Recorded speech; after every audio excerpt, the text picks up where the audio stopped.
Na aula de hoje, nós vamos continuar dando andamento à parte 3 de pressão estática dos fluidos, do nosso curso de mecânica dos fluidos, no qual trataremos de alguns exercícios a respeito de estabilidade e a parte de corpos imersos e flutuantes. Certo? Então, sem mais delongas, lembrando que a bibliografia principal é o Sengel, vamos a ela. Então, por exemplo, nós temos um exemplo aqui que é bastante de praxe, né? Do Sengel, ele utiliza muito isso aí. E é um exemplo muito bom para a gente iniciar os estudos, para ter um entendimento melhor a respeito dessa parte do empuxo em si, né? Então, um guincho é usado para abaixar pesos no mar, né? Então, a densidade é 1,025 kg/m3. Para um projeto de construção, determine a tensão no cabo do guincho devido ao bloco de concreto retangular, então ele dá a área aí e dá a densidade, que é suspenso no ar e completamente imerso na água. Então, ele já faz a relação de que do peso desse concreto no fluido A e o peso desse concreto no fluido água, certo? Ele estando no ar, suspenso no ar, e no outro ele estando completamente imerso na água, né? Então, o volume, ele já dá aqui, certo? 0,4, 0,4 e 3, então 0,48 metro cúbico. Então, a força do ar, você vai pegar a densidade do concreto, certo? Então, logo, a tensão nesse cabo aqui, né? A força da tensão, se ele está em condição estável, né? O somatório das forças em Y é igual a zero, logo, a força de tensão do cabo vai ser igual à força-peso presente no bloco de concreto. Logo, nós temos aqui só uma força igual a outra força, que é a força-peso. Então, a densidade do concreto vezes a gravidade vezes o volume. Logo, vai ser 10,8 kN.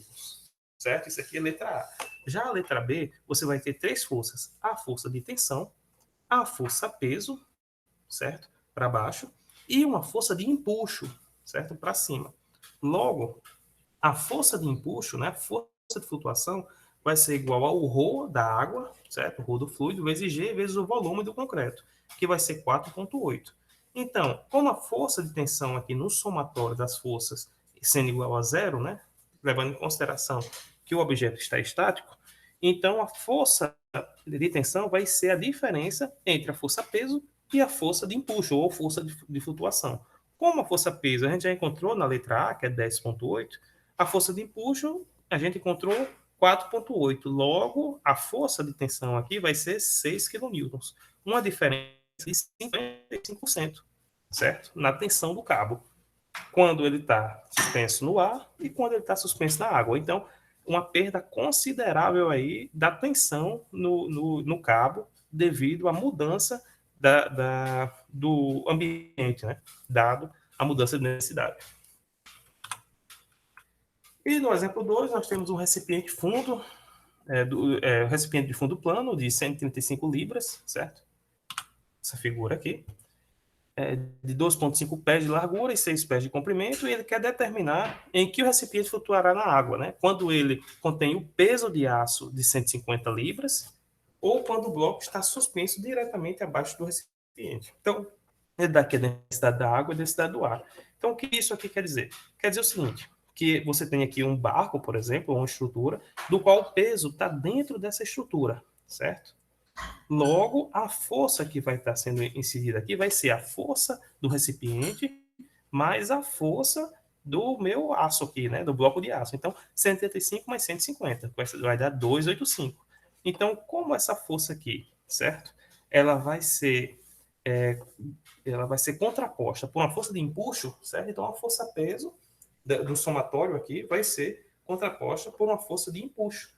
Se a força-peso é massa vezes a gravidade e a pressão é força sobre a área, logo a força vai ser igual a peso específico, certo? Que é a densidade vezes a área, vezes a altura vezes a área, certo? Isso aqui é o volume, certo? Então, essa força 285 vai ser igual ao peso específico, certo? Da água, do fluido, vezes a altura, vezes a área, que é 2,5 vezes 6. O que isso quer dizer? Quer dizer o seguinte, que esse recipiente ele vai submergir 0,304 pés. Ele vai descer na superfície, certo? Que vai ser essa altura D, ó. certo? Então, essa altura D aqui vai ser 0,304 pé.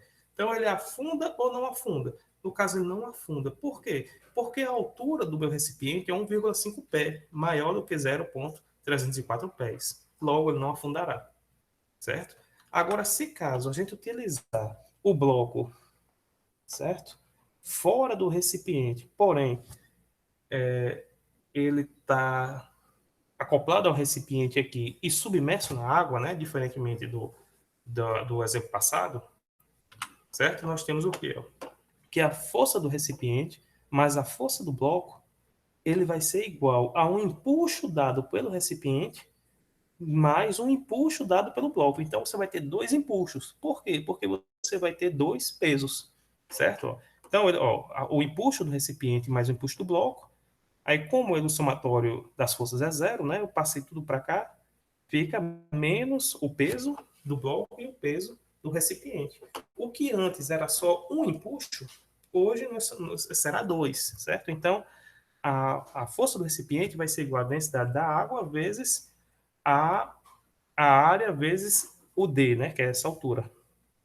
E a força do bloco vai ser igual à densidade da água vezes o peso do aço dividido pela densidade do aço, certo? Então, aqui, como ele é gama H, né, eu fiz como eu posso dizer, uma transformação para deixar ele na relação de peso sobre densidade, sobre peso específico, né? Quem não entendeu, é só pegar lá o teorema de Stevens e destrinchar que vai dar isso aqui. Então, como eu tenho aqui o peso já, 150, do bloco e o peso do recipiente 135, logo na hora que eu fizer esses cálculos, né, eu vou encontrar um D de 0,284 pés. O que isso quer dizer? Quer dizer que na disposição A, ele desce mais, certo? Ele submerge mais do que na posição B, ok? Mas ambos não afundam, porque nós temos aqui um dispositivo de 1,5 pés, né? Certo? Então, próxima aula a gente vai ver fluidos em movimentos de corpo rígido e rotação em um container cilíndrico, onde a gente vai elucidar as principais considerações acerca do conteúdo citado, desses aqui, né? A gente vai ver como funciona mais ou menos a disposição do movimento do fluido quando a gente tem um sistema em movimento dinâmico, né? Um sistema cinemático.